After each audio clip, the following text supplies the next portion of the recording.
안녕하세요. 저는 얼마 전 정말 기가 막힌 일을 겪고 남편과 이혼을 하게 되었는데요. 친구에게 제가 겪은 일을 말하니 이곳에 한번 올려보는 게 어떠냐고 추천을 하더라고요. 익명으로 제보하는데 여기에도 저 못지않게 스펙터클한 일들이 많이 일어난다고 하면서요. 친구 말을 듣고 호기심에 여기에 올라오는 사연들을 몇 번 들어보게 됐는데 제 이야기와는 비교도 안 될 정도의 일들이 정말 많이 일어나고 있더라고요. 그래서 쓸까 말까 고민을 많이 했지만 그래도 용기를 내어 한번 적어보려고 해요. 저는 1년 전에 결혼을 했고 불과 며칠 전에 이혼을 하게 됐어요. 연애했던 기간에 비해 결혼 생활은 터무니없이 짧게 끝나버렸죠. 저희 인생에서 1년은 하루로 치면 1분과도 같은 정말 상당히 짧은 기간이었지만 고작 그 1년 동안에 온갖 일을 다 겪은 걸 생각하면 100년 같은 1년이었어요. 제가 이혼을 결심하게 된 이유는 남편과 시댁의 폭언 때문이었는데요. 저도 처음부터 그들에게 폭언을 들은 건 아니었어요. 결혼 전과 결혼 후 3개월 정도는 남편이나 시부모님께서 정말 잘해주셨어요. 모르는 사람이 얼핏 봤을 때 저를 딸이라고 생각할 정도로 잘해주셨어요. 남편과도 중학생 때부터 알던 사이라 정말 친구처럼 장난도 잘 치고 재밌게 지냈었어요. 연애하면서도 이런 집안에 시집가면 늘 웃는 일만 가득하겠다라고 생각을 했을 정도였어요. 저와 남편은 중학생 때부터 알고 지냈지만 고등학생 때 서로의 마음을 확인하고 만나기 시작했어요. 중학교, 고등학교를 같이 나와서 서로 알고 지내던 사람들이 많이 겹쳤었죠. 그래서 늘 친구들과 같이 모여서 놀고 학교 생활도 연애도 정말 재밌게 했어요. 저희가 몇 년간 친구였다가 연인으로 발전한 케이스라 처음엔 살짝 어색하더라고요. 한순간에 관계가 바뀌어버리니까 전보다 많이 조심스러워지고 대하기가 어려운 거예요. 아직도 어색한 공기가 흐르는 연인으로서의 첫 만남이 기억나네요. 평소에 자연스러웠던 행동들도 다 부자연스러워지고 둘 다 우왕좌왕 말도 아니었죠. 로봇처럼 그러고 있는 서로의 모습을 보는데 너무 웃긴 거예요. 한바탕 크게 웃고서 둘이 동시에 이런 거 우리한테 안 어울리니까 괜히 내숭 떨지 말고 평소대로 행동하자면서 분위기를 풀었어요. 연인이 됐다고 해서 별게 있는 건 아니더라고요. 오히려 서로가 서로에게 대해 잘 아니까 6년이라는 시간 동안 편하게 만날 수 있었던 것 같아요. 어떻게 하면 화가 풀리는지도 잘 알아서 싸우지도 않지만 간혹 싸우게 되면 금방금방 화해했었어요. 나를 이렇게까지 잘 아는 사람이 또 있을 수 있을까라는 생각이 들었고 남편도 저와 같은 생각을 하고 있었던 건지 지금같이 친구처럼 재밌게 살자며 프로포즈를 했죠. 저는 당연히 남편의 프로포즈를 받아주었고 양가 부모님을 만난 뒤 결혼 준비를 시작했어요. 프로포즈를 받아주면서도 걱정됐던 게 한 가지가 있었어요. 그건 바로 집안 차이였는데 저희 집안은 못 살지도 잘 살지도 않는 평범한 집안이었고 남편 집안은 시아버지께서 조그만 사업을 하셔서 저희 집안보다는 부유한 편이었어요. 아무래도 수준이 비슷한 집안끼리 결혼해야 마찰이 없을 텐데 저희 집안이 기우니까 걱정이 됐었죠. 하지만 저희 시부모님께서는 그게 무슨 상관이냐고 요즘 누가 집안 따지냐면서 저를 안심시켜 주셨죠. 솔직히 저는 남편보다는 시부모님이 좋은 사람이라 결혼을 결심하게 됐어요. 신혼집을 구하러 다녔었는데 집은 원래 남자 쪽에서 해주는 거라면서 시부모님께서 해주시려는 거예요. 저는 저희 힘으로 집을 구하고 싶다고 계속 거절했었는데 결국은 시부모님 뜻을 꺾지 못했어요. 시부모님께서 집을 해줬다는 소리를 듣고 혼수는 저희 부모님께서 다 해주셨었어요. 결혼식을 올릴 때까지 시댁에 빚지고 들어가는 기분이라 영 마음이 편치 않았어요. 며느리로 들어가서 시부모님께 정말 잘해드려야겠다는 생각을 했죠. 저희는 결혼 전부터 아이를 천천히 가지기로 합의 봤었어요. 처음엔 남편은 빨리 아이를 가지고 싶어 하더라고요.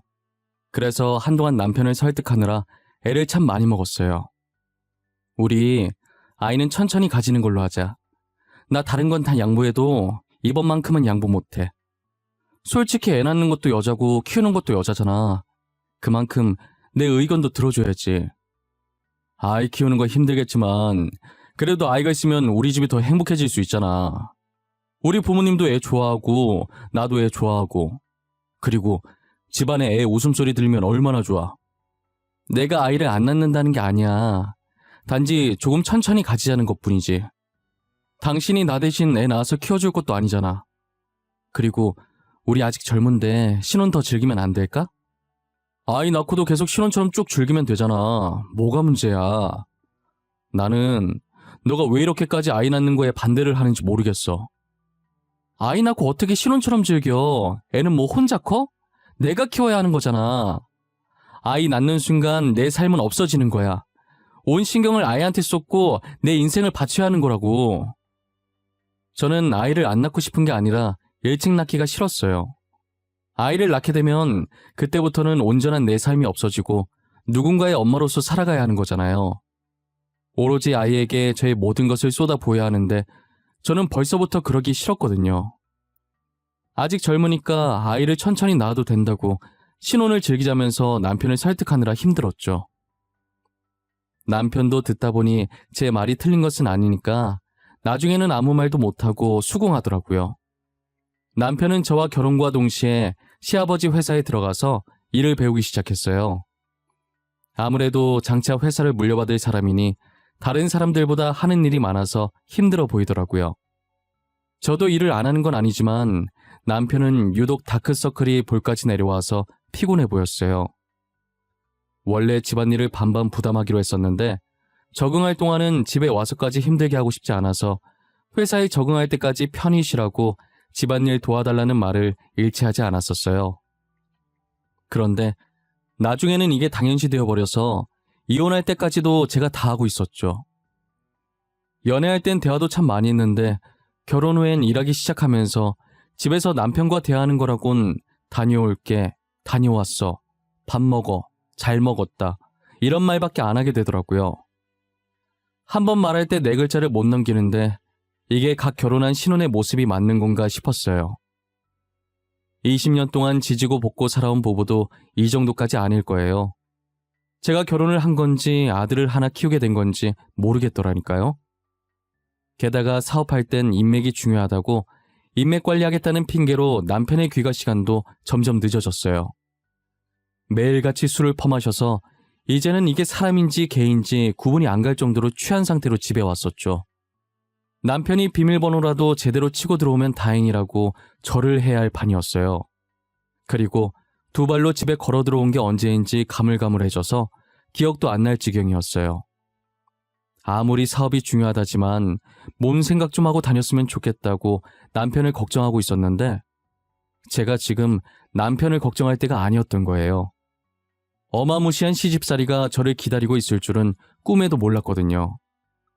결혼한 지 3개월 정도 지나니까 저를 친딸처럼 생각하시던 시부모님은 완전히 다른 사람처럼 저를 못 잡아먹어서 안달난 사람같이 변하더라고요.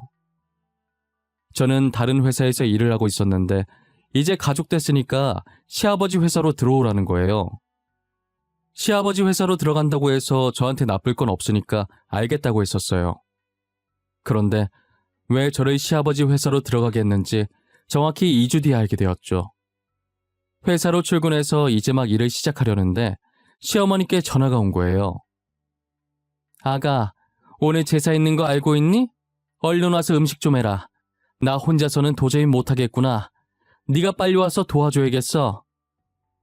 어머님, 저 지금 회사에 있어요. 어차피 제사 늦게 하지 않아요? 제가 퇴근해서 음식 만들던지 아님 사가던지 할게요. 사긴 왜 사? 직접 만들어서 올려야지. 빨리 와야 돼. 음식 할 거 많아. 거기 내 남편 회사인 거 잊었어? 너 간다고 해도 아무도 뭐라고 안 하니까 얼른 집에 오너라. 네? 그래도 어떻게 말을 안 하고 나가요? 일단 알겠어요. 그럼 제가 지금 하던 일만 금방 끝내고 갈게요. 얼마 안 걸리니까 조금만 기다려주세요. 여러분들도 대충 눈치채셨다시피 이런 식으로 시도 때도 없이 저를 부려먹기 위해서 일부러 시아버지 회사에 저를 넣어놓으신 거였어요. 그리고 형편이 기우는 저와 남편의 결혼을 허락한 것도 비슷하거나 더 높은 집안은 부려먹질 못하니 저같이 살짝 기우는 집안의 며느리를 들여야 부려먹기 쉬워서였어요. 저는 시어머니께 번번이 저런 전화를 받으면 일하던 걸 내려놓고 시댁으로 달려가야 했죠. 시댁에 있는 강아지 사료 안 주고 왔다고 사료 주고 오라고 전화를 하지 않나, 가습을 끄고 나왔는지 기억 안 난다고 확인 좀 해달라고 하질 않나, 정말 사소한 것도 저를 시키셨어요. 그러다 보니 당연히 다른 직원들은 저를 안 좋은 시선으로 보기 시작했어요. 처음엔 제가 왜 자리를 비우는지 모르니까 시아버지 회사라고 막 다닌다고 쑥덕거렸었어요. 그런데 한 번은 제가 탕비실에서 시어머니께 전화하는 것을 듣고는 불쌍하다고 쑥덕거리기 시작했죠. 차라리 욕먹는 것보단 불쌍하다고 생각하는 편이 더 나았어요. 시어머니한테 종놈 취급받는 것 같아서 저도 제 자신이 불쌍했거든요. 시아버지 생신에도 제가 외식을 하려고 했는데 무슨 소리냐고 저보고 직접 밥을 차리라고 하더라고요. 결혼 후 첫 생신인데 대충 때우려고 한다고 시부모가 물로 보이냐고 하면서 말이에요. 12첩 반상으로 상다리가 부러질 만큼 해오라면서 손가락으로 제 머리를 툭툭 치면서 말씀하시는데 그게 얼마나 기분이 나쁜지 당하지 않으면 모를 거예요. 저는 울며 겨자 먹기로 인터넷에 검색해서 12첩 반상을 직접 다 만들어서 해다 바쳤어요. 힘들게 만들었는데 수고했다는 말도 없이 맛 평가나 하고 있더라고요. 얘, 간이 하나도 안 맞잖아. 너는 어째 이거 하나 못 만드니? 잘하는 게 하나도 없어 정말. 도대체 저런 애는 어디서 굴러 들어온 거야? 너네 엄마는 이런 것도 안 가르치고 시집 보냈니? 여보, 그래도 새 아가가 한 성의가 있는데 너무 그러진 말게나. 아가, 나한텐 간이 딱 맞구나. 너도 얼른 와서 숟가락 들지 않고 뭐해? 성의는 무슨, 당신이 뭘 몰라서 그러는 건데 저거 내가 시켜서 억지로 한 거예요. 지 귀찮다고 밖에서 사 먹자고 했다니까요. 시애비 첫 생일인데 사 먹자는 게 말이 되나? 맛있는 거 먹이고 싶은데 음식엔 자신이 없으니까 그랬나 보지. 뭘 또 그렇게까지 반응을 해? 아가, 나는 뭐든 괜찮아. 그리고 이 사람 말 마음에 담아두지 마. 생각 없이 말하는 게 취미인 사람이니까. 죄송해요, 아버님. 제가 생각이 짧아서 괜히 두 분 싸움만 붙인 것 같네요. 기분 좋아야 할 날인데 진짜 죄송해요. 더 연습해서 다음엔 맛있는 밥 차려드릴게요. 시어머니께서 음식 평가하면서 저한테 일방적으로 화내고 계실 때 막아주신 건 시아버지밖에 없었어요. 열심히 제 편 들어주시는 시아버지 옆에서 남편은 옆에서 개걸스럽게 밥을 퍼먹기 바빴죠. 그럼 또 남편 먹는 모습 보고 시어머니께서는 남편을 며칠 동안 굶겼냐고 화내셨어요. 어찌나 자기 아들을 애지중지 여기던지 둘 다 꼴보기 싫어서 제 앞에 있는 밥그릇을 던지고 싶었어요. 시어머니는 계속 맛없다고 투덜거리면서 제일 많이 드시는 거 보고 어이가 없었습니다. 시아버지 생신이 지나고 얼마 뒤 친정어머니께서 넘어지면서 꼬리뼈를 조금 다치신 거예요. 움직일 수가 없어서 당분간 입원을 해야 했고 저는 시아버지께 부탁해서 당분간만 회사를 쉬겠다고 했죠. 시아버지께서는 제 사정을 듣고 어머니 많이 아프신 거냐고 얼른 가보라고 흔쾌히 허락해 주시더라고요. 그래서 회사에 급한 일만 먼저 처리하고 곧장 친정어머니 병실로 가서 병간호를 하고 있었어요. 그런데 제가 병실에 들어온 지 1시간도 안 돼서 시어머니께 전화가 온 거예요. 이젠 휴대폰에 시어머니 이 4글자만 뜨면 무슨 말을 하실까 두려워서 온몸이 떨렸어요. 진짜 전화 받기 싫었는데 친정어머니께서 왜 그러냐고 빨리 받아보라고 해서 억지로 받았죠.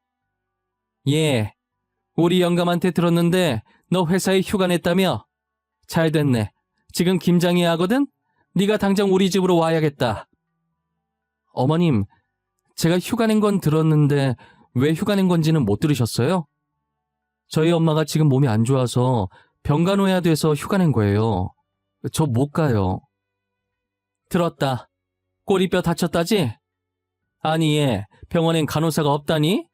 침대 위에 있는 버튼 하나만 누르면 간호사가 다 알아서 해주는데 뭐가 걱정이야? 병원에 환자가 저희 엄마만 있는 게 아니잖아요. 환자가 한둘이 아닌데 어떻게 다 케어해줘요. 제가 옆에서 계속 지켜봐줘야죠. 저는 못 가요. 어머님 죄송해요. 야! 너는 내가 좋게 얘기하니까 시엠이 무서운 줄 모르지? 당장 안 와? 너 지금 당장 우리 집으로 튀어와. 알겠어? 목소리가 어찌나 카랑카랑하고 크던지 볼륨을 1로 했는데도 밖까지 시어머니 목소리가 다 들리더라고요. 저희 어머니는 자기는 괜찮으니까 시어머니한테 급한 일 있는 것 같아 보이니 저보고 가보라고 했어요. 결국 저는 어머니한테 너무 미안해서 눈물 찔끔 흘리고 무거운 마음으로 시댁에 향했죠. 도착하니 동네 사람들한테 다 나눠줄 작정인 건지 배추가 거실 한가득 쌓여 있더라고요. 시어머니는 해맑게 웃으면서 저보고 이거 다 하면 된다고 그러시는 거예요. 말이 쉽지. 도대체 둘이서 저 많은 양의 배추들을 가지고 언제 다 하냔 말이에요. 저는 울상을 지으며 빨간 고무장갑을 끼고 배추에 양념을 묻히고 있었어요. 그런데 시어머니께서는 양념 만드느라 힘드시다면서 소파에 앉아 계시더라고요. 설마 이 많은 걸 제가 다 해야 하냐고 물어보니 당연한 거 아니냐는 대답만 돌아왔죠. 이건 아닌 것 같다고 하고 싶었는데 시어머니께서는 늙은이가 해야 하냐며 제가 말을 꺼내기도 전에 잔소리를 퍼부으셨어요. 저는 도와주는 사람 하나 없이 그 많은 김장을 제가 다 했어요. 시어머니께서는 소파에 누워 코까지 골며 잘 주무시더라고요. 배추에 양념 바르면서 병원에 두고 온 친정어머니가 제 눈앞에 계속 아른거리더라고요. 결국 저는 제 신세가 너무 불쌍해서 눈물을 참지 못하고 몰래 울면서 김장을 끝냈어요. 그날 김장하는데 끝도 없이 나오는 배추 때문에 배추에 깔리는 악몽까지 꿨었어요. 저는 시어머니께서 해도 너무한 것 같은 기분이 들더라고요. 그래서 퇴근하고 들어온 남편을 붙잡고 하소연하기 시작했죠. 어머님 해도 너무하신 거 아니야? 우리 엄마 꼬리뼈 다쳤는데 봐줄 사람이 없어서 내가 휴가까지 써가며 병간호 하는데 어떻게 우리 엄마 안 보는커녕 김장하러 오라고 하실 수가 있어? 장모님 잘못된 거 아니잖아. 며칠 입원하면 다시 괜찮아지는 거 아니야? 당장 어떻게 된 것도 아닌데 왜 그렇게 유난이야. 방금 퇴근해서 피곤해 죽겠는데 너까지 보태지 마. 뭐? 당신 방금 뭐라고 그랬어? 네가 사람이야? 어떻게 말을 그렇게 해? 당신 부모님 아니라고 그렇게 막말해도 되는 거야? 야, 원래 늙으면 뼈도 약해지고 온몸이 아프고 그러는 거야. 그러니까 제발 유난 좀 떨지 마, 어? 나 좀 자기 비켜. 너 만약에 니네 엄마가 그렇게 되면 그때도 그런 말 나오는지 보자. 뚫린 입이라고 막말하지 마, 알겠어? 인연이 미쳤나? 너 지금 뭐라고 그랬냐? 아주 우리 엄마 죽으라고 고사를 지내지 왜? 그동안 엄마가 잘해줬던 건 기억도 못하고 뭐가 어째? 순식간에 남편 눈이 돌아가더니 말릴 틈도 없이 제 몸을 밀치더라고요. 몇 차례나 제 몸이 돌아갔고 이렇게 계속 지내다간 제 명에 못 살 것 같아서 더 늦기 전에 이혼을 해야겠다고 결심을 하게 됐어요. 저는 시간 날 때마다 이혼할 만한 건덕지를 찾고 있었어요. 어떻게든 이혼하겠다는 생각으로 남편의 일거수일투족을 매의 눈으로 감시했어요. 그로부터 일주일 뒤, 여느 때처럼 남편이 술에 절여져서 내 발로 들어오더라고요. 남편을 일으켜 세워서 안방으로 향하는데 술 냄새, 담배 냄새 사이에 여자 향수 냄새가 약간 나는 거예요. 저는 이걸 기회라고 생각했고 이혼할 수 있을 것만 같은 느낌에 웃음이 저절로 나왔죠. 남편 자켓을 뒤져보니 안쪽 주머니에서 술집 영수증이 나오더라고요. 혹시나 몰라서 일단 제 휴대폰으로 찍어두고 다시 원래대로 넣어놨어요. 그리고 남편 휴대폰을 들고 거실로 나왔는데 잠금 해제를 하려고 보니 지문인 거예요. 다시 안방으로 들어가서 남편을 손가락으로 살짝 톡하고 건드렸는데 미동도 없더라고요. 이때 빨리 잠금을 해제해야겠다는 생각에 조심히 남편 손을 들어 올렸어요. 이제 손만 살짝 닿으면 잠금이 해제가 되는데 갑자기 남편이 벌떡 일어나서 저를 쳐다보는 거예요. 남편과 눈이 마주치고 저는 놀랬지만 아무렇지 않은 척하면서 마른 침을 꿀꺽하고 삼켰어요. 설마 들킨 건가 했는데 이내 남편 눈이 다시 풀리면서 뒤로 넘어가더라고요. 진짜 이대로 끝나는 건가 싶어서 얼마나 가슴이 두근거렸는지 몰라요. 저는 남편이 다시 눕자마자 빠르게 잠금 해제를 하고 거실로 나왔어요. 놀란 가슴을 쓸어내리면서 메신저부터 뒤지는데 아무것도 나오질 않더라고요. 힘들게 잠금을 푼 것에 비해 소득이 하나도 없어서 엄청 허망했어요. 혹시나 제가 모르는 휴대폰이 있을까 해서 뒤져봤는데 없더라고요. 어찌나 철저하던지 휴대폰이나 집안에서는 증거를 찾을 수가 없었어요. 어떻게 증거를 찾아야 할까 고민하던 와중에 찾을 수 없으면 직접 잡아야겠다는 결론을 내렸죠. 저는 남편 영수증에 찍힌 술집에 미리 갔고 근처에서 남편이 오기만을 기다렸어요. 다른 술집에 가면 어쩌나 살짝 걱정하긴 했는데 다행히 남편이 그 술집에 나타나 주더라고요. 처음이자 마지막이라고 오늘 놓치면 또 언제 이런 기회가 올지 모른다고 영원히 이혼할 기회가 오지 않을 수도 있다는 생각으로 긴장을 늦추지 않았어요. 남편이 술집에 들어가는 모습을 영상으로 담기 시작했어요.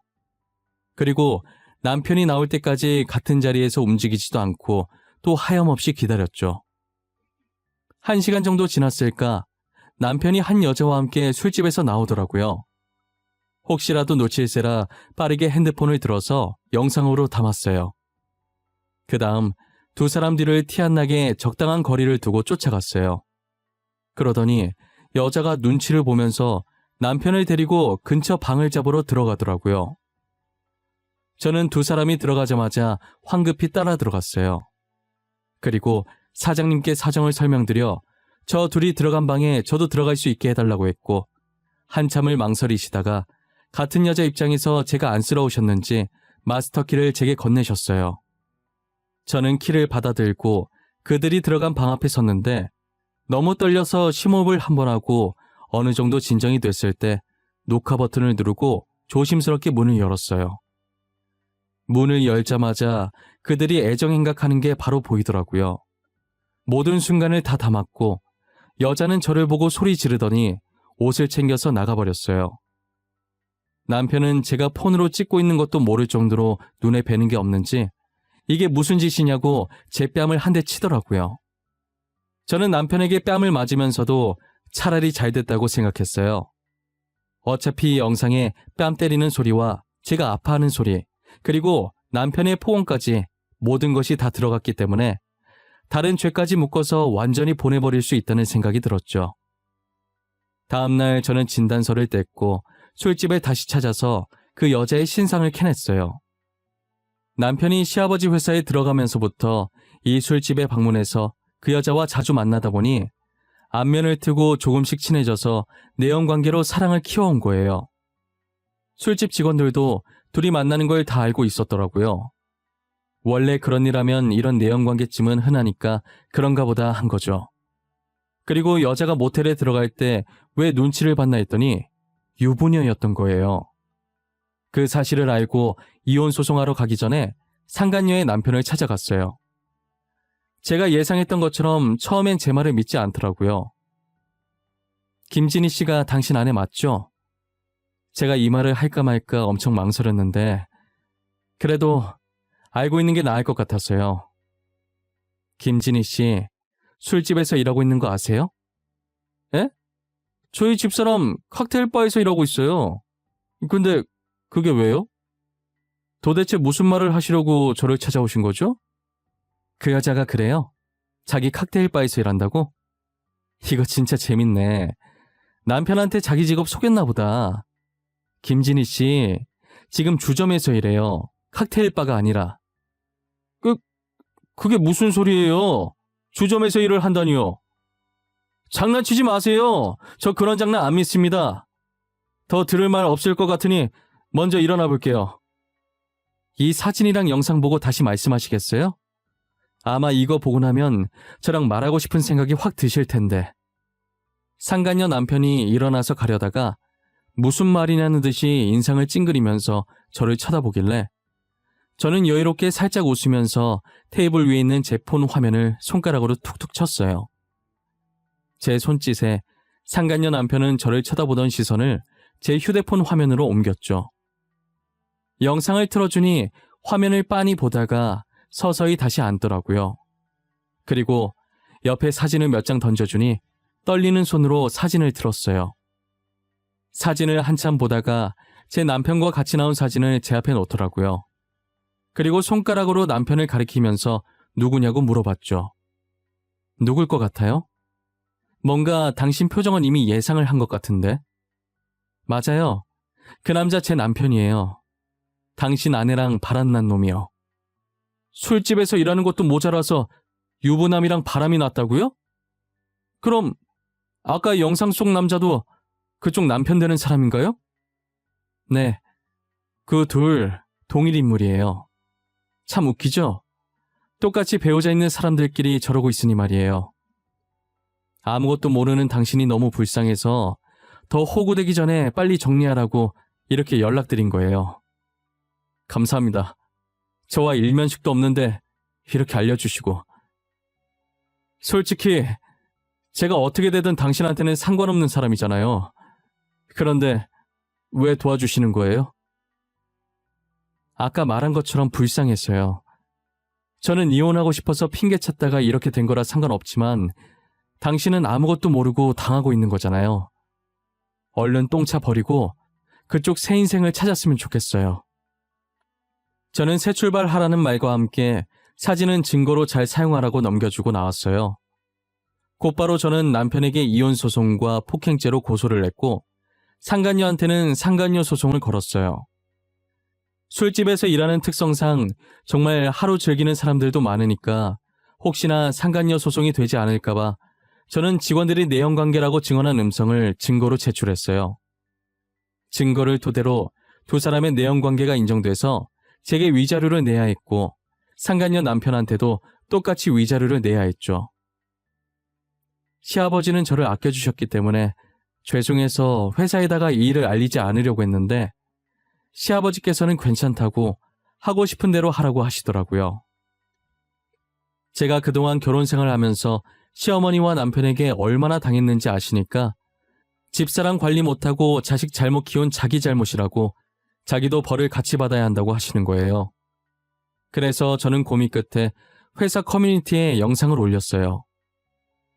제가 올렸던 영상이 짧은 시간에 급속도로 퍼지고 다른 회사까지 소문이 나면서 시아버지 회사에 투자해 주셨던 분들도 다 투자금을 빼셨고 결국 시아버지 회사는 망하게 되었어요.